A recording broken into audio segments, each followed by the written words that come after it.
সাইদ আনোয়ার বোলারদের দাপটের যুগে তিনি দেখিয়ে গেছেন ব্যাটিংটা কিভাবে করতে হয়।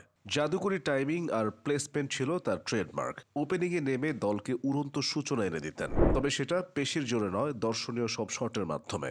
স্টাইলিশ এই ব্যাটারের ব্যাটিং দেখাটাও ছিল চোখের প্রশান্তি। সাইদ আনোয়ারকে ভাবা হতো সচিন টেন্ডুলকারের সত্যিকারের প্রতিদ্বন্দ্বী। ওয়ানডে ক্রিকেটের সেঞ্চুরির সংখ্যায় একটা সময় দুজনের লড়াইটাও ছিল জম্পেশ। কিন্তু ক্যারিয়ার শেষে দুজনের মধ্যে আকাশ পাতাল তফাত।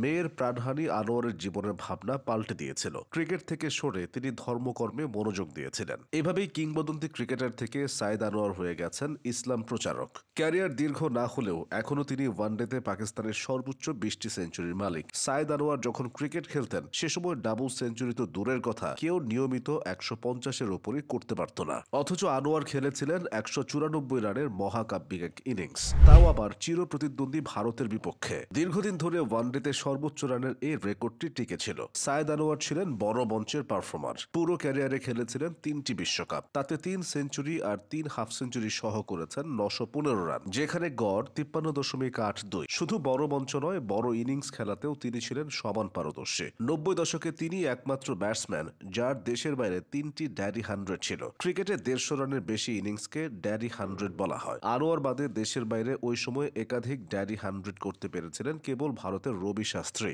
সাইদ আনোয়ার 1968 সালের 6 সেপ্টেম্বর পাকিস্তানের করাচিতে জন্মগ্রহণ করেন। তার বাবা ছিলেন একজন নামকরা ইঞ্জিনিয়ার। বাবার কাজের জন্য আনোয়ারের শৈশব কেটেছে বিভিন্ন দেশে। ভাগ্যের সন্ধানে তার বাবা পাকিস্তান থেকে সপরিবারে তেহরান হয়ে সৌদি আরবে যান। এরপর আনোয়ারকে পাঠিয়ে দেন করাচিতে নানা নানির কাছে। সেখানেই তার ক্রিকেটে হাতে খড়ি। তবে অনেকদিন পর্যন্ত ক্রিকেটার হওয়ার কোনো পরিকল্পনা ছিল না তার। করাচির NED university of engineering and technology থেকে কম্পিউটার সিস্টেম ইঞ্জিনিয়ারিং এ স্নাতক ডিগ্রি সম্পন্ন করেছিলেন। এরপর উচ্চ শিক্ষার জন্য আমেরিকা যাবেন বলে ভেবেও রেখেছিলেন। অবশ্য পড়াশোনা এবং ঘরোয়া ক্রিকেট চলছিল একসঙ্গে। শেষ পর্যন্ত জয় হয় ক্রিকেটের। মিডল অর্ডার ব্যাটসম্যান হিসেবে জাতীয় দলে ডাক পান সাইদ আনোয়ার। ব্যাটিং এর পাশাপাশি তিনি পার্ট টাইম স্পিনও করতেন। পরে মিডল অর্ডার থেকে ওপেনিং এ প্রমোট হন। 1989 সালের জানুয়ারিতে উইন্ডিজের বিপক্ষে তার ওয়ানডে অভিষেক হয়। প্রায় 2 বছর পরে 1990 সালের নভেম্বরে হয় টেস্ট অভিষেক। দীর্ঘ ক্যারিয়ারে মোট 55 টেস্টে 45.52 গড়ে সাইদ আনোয়ারের রান 4052, সর্বোচ্চ রান অপরাজিত 188। এদিকে 247টি ওয়ানডে ম্যাচে 39.21 গড়ে সংগ্রহ করেছিলেন 8824 রান, সর্বোচ্চ রান 194।